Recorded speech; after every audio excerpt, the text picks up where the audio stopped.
I've been getting so many questions about accounts.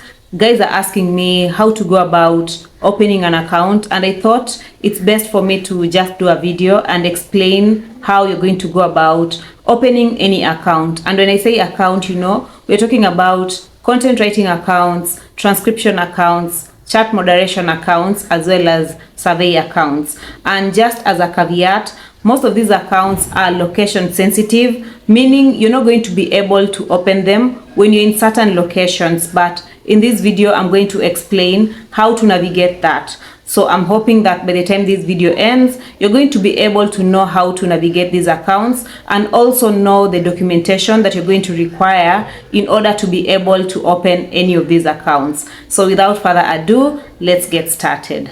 To set us off, I'd love to talk a bit about accounts, because I'm sure there are certain people who are here, they've heard about accounts, but they have zero clue what these accounts are or what they do. So in case you're new, one of those people, accounts are just platforms where you go to get work.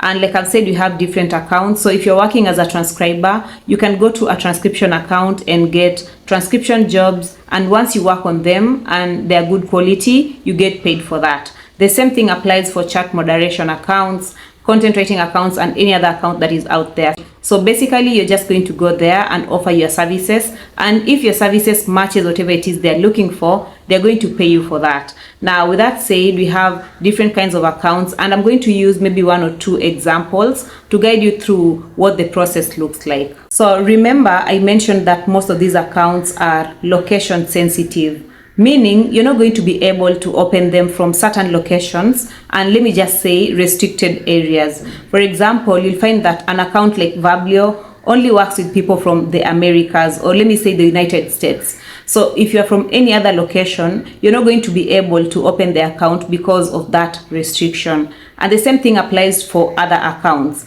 Things like chat moderation accounts, like chat from home, only works in Europe, I think, UK, Philippines, America, and so on. So if you are from a restricted country and you still want to be able to access or to open this account, you're going to need some form of something like a VPN or an RDP, and we have many examples. So if you have many types of RDPs, proxies, and VPNs that you can use. In my case, I'm going to use CyberGhost, and I've installed it in my phone just for demonstrations reasons. CyberGhost is a premium VPN, and I'm not marketing it, just mentioning. There are other examples, like I've said, you can go try.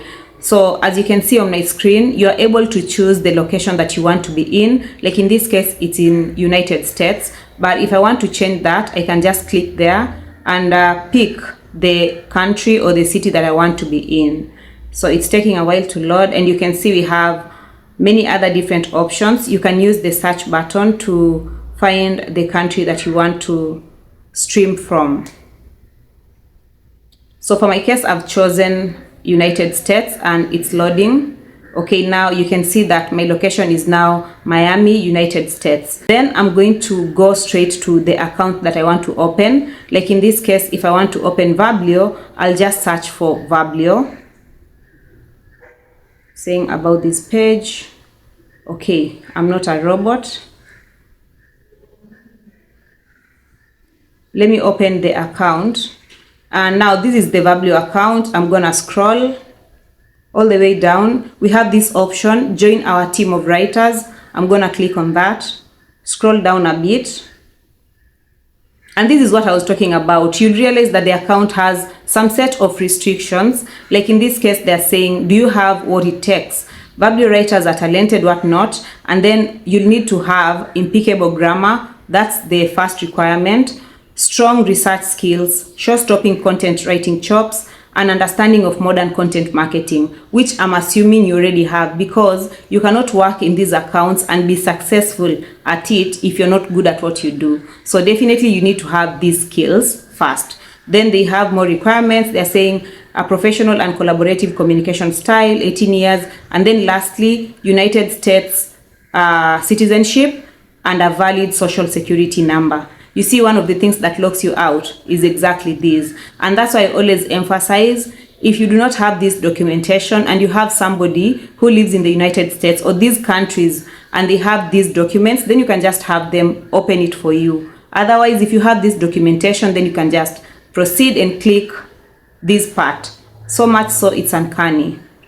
And once you're there now, they're going to ask you for things like your name, your details. Verbally is going to ask you for a resume. They're going to ask you for the social security number. And then they're also going to give you some grammar test, which I think it's very easy. Those questions where they ask, maybe choose the right sentence. Can you punctuate this sentence correctly? And at some point, they're going to ask you to identify a paragraph that is plagiarized, and of course they're going to teach you to identify that. So it's pretty easy. Like once you're here and you have all the documentations, then it becomes easy for you to just follow step by step. Okay, so let me just add this because many people keep asking me the same question to make sure that we are on the same page.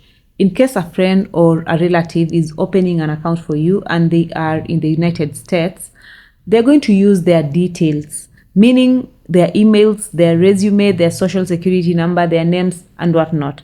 For the emails, they can open a new email, an email that they're not going to need to use. Okay, so once they've opened the account, they can just share the login details with you, because all you need is the email, the password, and the account details, which is usually the email and the password. And once you have the account, you can go ahead and change the logins, then have full control of the account. Verblio is just one example, and like I mentioned, we have several kinds of accounts that you can try out. So let's say maybe you want to work online as a chat moderator, and of course we have several options, and I'm going to use chat from home as an example. So what I'll do is I'll go on Google and search for chat from home, like that. Then I'm going to open their website. And for the most part, all you need to do is find the website, find the account, and go and find the apply button. Like in this case, we have it here. I'll just click apply now, and you can see they're asking for the first name, last name, email. Of course, I'm going to make sure that I'm keying in. And before I do all that, I'll make sure that I'm matching the requirements that they're looking for. For the case of Verblio, they were asking for a social security number. So unless you have that, it's going to be impossible for you to complete the application process. That's why I even didn't go down that drain. So make sure that you have everything that they're asking before you're able to open the account. I'm going to check all the boxes, and I'll click continue. Give it a moment to load. And they're saying thank you for filling out the form. You will soon receive an email from us with information about the next steps in the application process. So of course you're going to check your email and basically just follow through with the application. Everything that they're asking you, you're going to make sure that you're submitting as they have specified. So yeah, and like I mentioned, terms and conditions apply. And if you're applying from certain locations, you'll still receive this email, but I think at the end of it all, they're not going to get back to you. So just make sure that you're matching everything that they're asking for. And also just to point out, there are times that the accounts are hiring and other times they're not hiring. So in case you don't hear from the account, maybe you can give it a couple months and then try applying. And the beauty of it all is we have several accounts. Like this is just one example. We have e-moderators, we have ABC Chat, we have OnlyFans. So in case this one is not hiring at the moment, you can always just go ahead and try out the other ones. We can also try transcription, and we have very many transcription accounts. I think I'll leave a list towards the end of this video, but now we can maybe try GoTranscript. So I'm going to search for GoTranscript.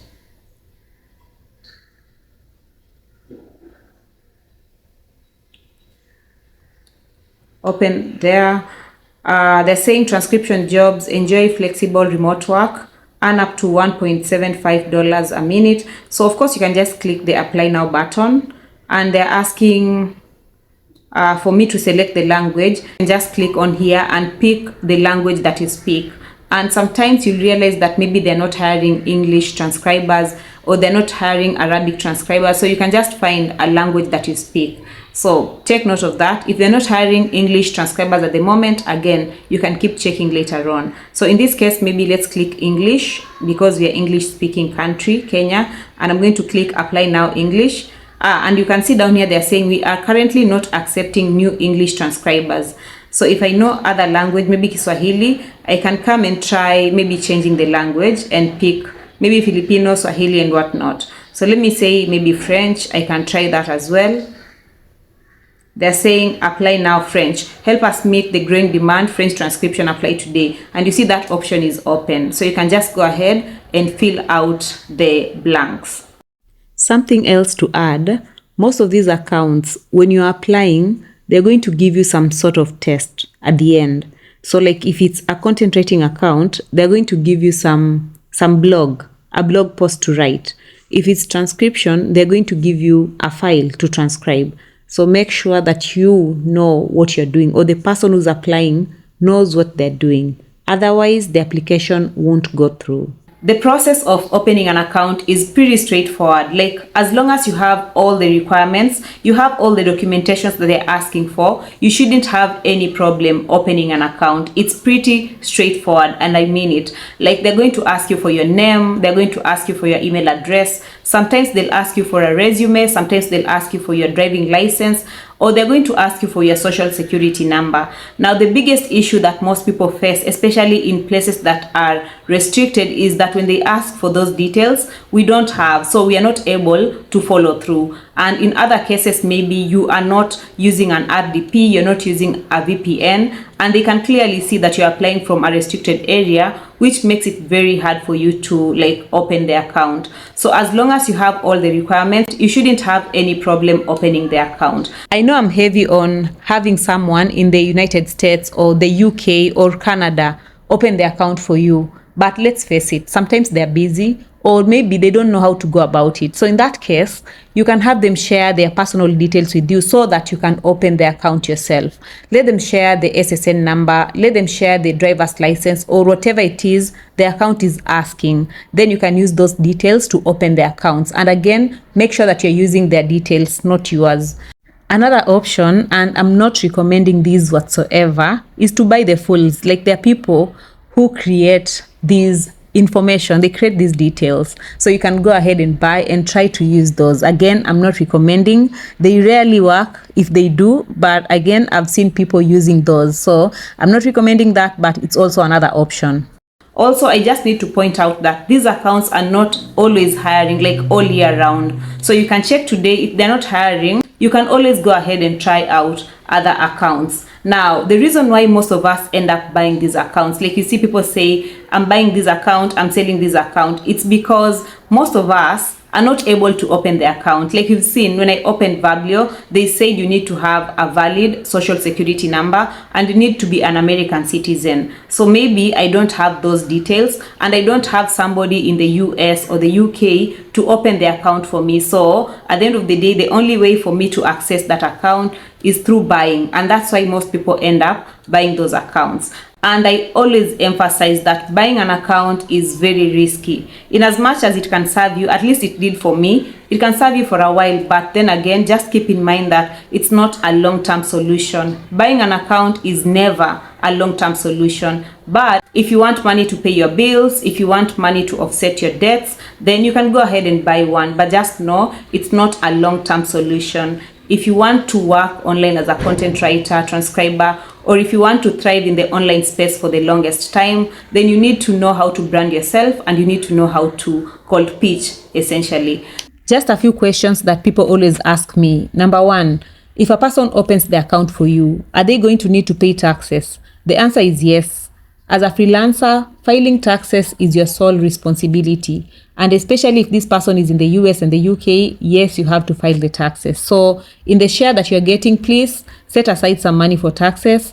Question 2 is, how are you going to receive payments? Now, most of these accounts pay via PayPal, but others use Wise, direct bank transfer, Gray, and whatnot.